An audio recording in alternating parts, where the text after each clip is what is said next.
ಹಾಗೆ ಧನುಷ್ ರವರ ಒಂದು ಚಟಾಪಟಿ ಏನಿದೆ ನಿಲ್ಲುವಂತಹ ಲಕ್ಷಣನೇ ಕಾಣ್ತಾ ಇಲ್ಲ. ಪುಟಗಟ್ಟಲೆ ಪತ್ರ ಬರೆದು ನಟ ಧನುಷ್ ಮೇಲಿನ ಕೋಪನ ನಯನತಾರ ಹೊರ ಹಾಕಿದ್ರು.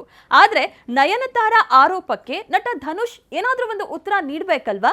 ಹಾಗೆ ಧನುಷ್ ಫ್ಯಾನ್ಸ್ ಅವರು ಕೂಡ ನಯನತಾರ ಮೇಲೆ ಸಿಟ್ಟಾಗಿದ್ರು. ಈ ವಿಚಾರವಾಗಿ ಧನುಷ್ ಅವರ ವಕೀಲರು ಏನಪ್ಪಾ ಹೇಳಿದ್ರಂದ್ರೆ, ಧನುಷ್ ಅವರೇ ಎಲ್ಲದಕ್ಕೂ ಕೂಡ ಉತ್ತರ ಕೊಡ್ತಾರೆ ಅಂತ. ಆದ್ರೆ ಈಗ ಇದೆಲ್ಲಕ್ಕೂ ಕೂಡ ಉತ್ತರ ಸಿಕ್ಕಾಗಿದೆ. ಕೆಲ ದಿನಗಳ ಹಿಂದೆ ಕಾರ್ಯಕ್ರಮದಲ್ಲಿ ಧನುಷ್ ಹಾಗೆ ನಯನತಾರ ಒಟ್ಟೊಟ್ಟಿಗೆ ಕಾಣಿಸ್ಕೊಂಡಿದ್ರು. ಎಲ್ಲೋ ಒಂದ್ ರೀತಿ ಇವರ ನಡುವೆ ಮನಸ್ತಾಪ ಮುಗಿತಾ ಅಂತ ಅನ್ಕೊಳ್ಳೋದ್ರೊಳಗೆ ಈಗ ಈ ಚಟಾಪಟಿ ಶುರುವಾಗಿದೆ. ಆಕ್ಚುಲಿ ಯಾಕೆ ಧನುಷ್ ಹಾಗೆ ನಯನತಾರ ವಿಚಾರವಾಗಿ ಈ ಒಂದು ಚಟಾಪಟಿ ಈಗ ಕೋರ್ಟ್ ಮೆಟ್ಟಿಲಿರಿದೆ ಅಂತ ನೋಡೋದಾದ್ರೆ, ಧನುಷ್ ಅವರು ತಮ್ಮ ಅಂದ್ರೆ ನಯನತಾರ ಅವರು ತಮ್ಮ ಅನುಮತಿ ಇಲ್ಲದೆ ಚಿತ್ರದ ದೃಶ್ಯಗಳನ್ನ ಬಳಸಿದ್ದಾರೆ ಅಂತ ಆರೋಪ ಮಾಡಿ ಮದ್ರಾಸ್ ಹೈಕೋರ್ಟ್ ಮೆಟ್ಟಿಲೇರಿದ್ರು ಧನುಷ್ ಅವರು. ಅಂಡ್ ನಯನತಾರ ದಂಪತಿ ವಿರುದ್ಧ ಸಿವಿಲ್ ಕೇಸ್ ಕೂಡ ದಾಖಲಾಗಿತ್ತು. ಅದು ಯಾಕೆ ಅಂತ ಹೇಳಿದ್ರೆ, 2015ರಲ್ಲಿ ಒಂದು ಸಿನಿಮಾ ಬರುತ್ತೆ, ನೇನು ರೌಡಿನೇ. ಈ ಒಂದು ಸಿನಿಮಾ ಕಮರ್ಷಿಯಲ್ ಆಗಿ ಒಂದು ದೊಡ್ಡ ಮಟ್ಟದಲ್ಲಿ ಹಿಟ್ ಕೂಡ ಆಗ್ಲಿಲ್ಲ ಅಂತ ಹೇಳಿದ್ರು. ಒಳ್ಳೆಯ ವಿಮರ್ಶೆಯನ್ನ ಪಡೆದುಕೊಳ್ಳುತ್ತೆ.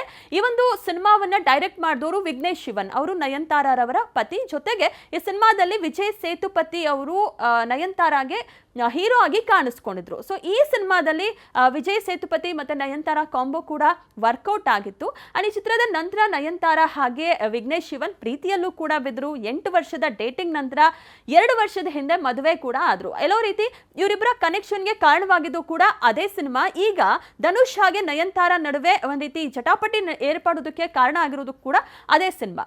ಸೊ ನೆಟ್ಫ್ಲಿಕ್ಸ್ ನಯನತಾರ ಹಾಗೆ ವಿಘ್ನೇಶ್ ಶಿವನ್ ಅವರ ಮದುವೆಯ ಒಂದು ಸ್ಟ್ರೀಮಿಂಗ್ ಹಕ್ಕನ್ನ ಖರೀದಿಸುತ್ತೆ. ಅಂಡ್ ಇತ್ತೀಚೆಗೆ ಒಂದು ಸಾಕ್ಷ್ಯ ಚಿತ್ರ ಸ್ಟ್ರೀಮ್ ಕೂಡ ಆಗುತ್ತೆ. ಅಂದ್ರೆ ವಿಘ್ನೇಶ್ ಶಿವನ್ ಹಾಗೆ ನಯನತಾರ ಅವರಿಗೆ ಸಂಬಂಧಪಟ್ಟಿದ್ದು. ಅದು ಒಂದು ಮಿಶ್ರ ಪ್ರತಿಕ್ರಿಯೆಯನ್ನ ಕೂಡ ಪಡೆದುಕೊಳ್ಳುತ್ತೆ. ಅಂಡ್ ತಮಿಳು ನಟ ಧನುಷ್ ಕೆ ರಾಜಾ ಅವರ ವಂಡರ್ಬರ್ ಫಿಲ್ಮ್ ಪ್ರೈವೇಟ್ ಲಿಮಿಟೆಡ್ ಸಂಸ್ಥೆ ನಟಿ ನಯನತಾರ ಕುರಿಯನ್ ಅವರ ನಿರ್ದೇಶಕ ಪತಿ ವಿಘ್ನೇಶ್ ಶಿವನ್ ಹಾಗೂ ಈ ಸೆಲೆಬ್ರಿಟೀಸ್ ದಂಪತಿಯ ನಿರ್ಮಾಣ ಸಂಸ್ಥೆ ಏನಿದೆ ರೌಡಿ ಪಿಕ್ಚರ್ಸ್ ಪ್ರೈವೇಟ್ ಲಿಮಿಟೆಡ್ ಮತ್ತೆ ಇತರ ಇಬ್ಬರ ವಿರುದ್ಧ ಮೆಡ್ರಾಸ್ನ ಹೈಕೋರ್ಟ್ ನಲ್ಲಿ ಒಂದು ಸಿವಿಲ್ ಮೊಕದ್ದಮೆಯನ್ನ ಹೂಡುತ್ತೆ.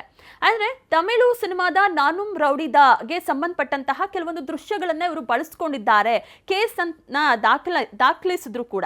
ಸೊ ನಯನತಾರ ಅವರು ಒಂದು ಶಾರ್ಟ್ ಸೀರೀಸ್ ಏನು ಬರುತ್ತೆ ಅಂದರೆ ಬಿಯಾಂಡ್ ದಿ ಫೇರಿ ಟೇಲ್ ಎಂಬ ಶೀರ್ಷಿಕೆಯಲ್ಲಿ ನೆಟ್ಫ್ಲಿಕ್ಸ್ ಈ ಒಂದು ಡಾಕ್ಯುಮೆಂಟ್ರಿ ಡ್ರಾಮಾದಲ್ಲಿ ಕಂಟೆಂಟನ್ನು ಬಳಕೆಯಾಗಿದ್ದಕ್ಕೆ ಕೇಸನ್ನು ಹಾಕ್ತಾರೆ ಧನುಷ್.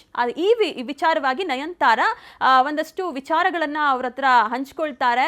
ನೀವು ಕ್ಯಾಮ್ರಾ ಮುಂದೆ ಒಂಥರ, ಕ್ಯಾಮ್ರಾ ಹಿಂದೆ ಒಂಥರ ಅನ್ನುವಂತಹ ಮಾತನ್ನ ಹೇಳ್ತಾರೆ. ಬಟ್ ಈಗ ಅದೆಲ್ಲದಕ್ಕೂ ಕೂಡ ಧನುಷ್ ಅವರು ಉತ್ತರ ಕೊಟ್ಟಿದ್ದಾರೆ. ನಯನತಾರ ದಂಪತಿಯ ವಿರುದ್ಧ ಒಂದು ಕಂಪ್ಲೇಂಟನ್ನು ಕೂಡ ಕೊಟ್ಟಿದ್ದಾರೆ ಅಂಡ್ ದೂರನ್ನ ಕೂಡ ದಾಖಲಿಸಿದ್ದಾರೆ. ಎಲ್ಲೋ ಒಂದು ರೀತಿ ಇವರಿಬ್ಬರ ಚಟಾಪಟಿ ಇಷ್ಟಕ್ಕೆ ನಿಲ್ಲಲ್ಲ ಅನ್ನುವಂತಹ ಎಲ್ಲಾ ಲಕ್ಷಣಗಳು ಕೂಡ ಕಾಣ್ತಾ ಇದೆ. ನೋಡ್ಬೇಕು ಧನುಷ್ ಅವರ ಒಂದು ಕೋರ್ಟ್ಗೆ ಹೋಗಿರುವಂತಹ ವಿಚಾರವಾಗಿ ನಯನತಾರರವರು ಯಾವ ರೀತಿ ಒಂದು ಮುಂದಿನ ಹೆಜ್ಜೆಯನ್ನ ಇಡ್ತಾರೆ ಅನ್ನುವಂಥದ್ದು. ಇದಾಗಿತ್ತು ಈ ಹೊತ್ತಿನ ವಿಶೇಷ. ನೋಡ್ತಾ ಇರಿ News 18 ಕನ್ನಡ. ಜಾಲ ನಮ್ಮದು, ಬಲ ನಿಮ್ಮದು.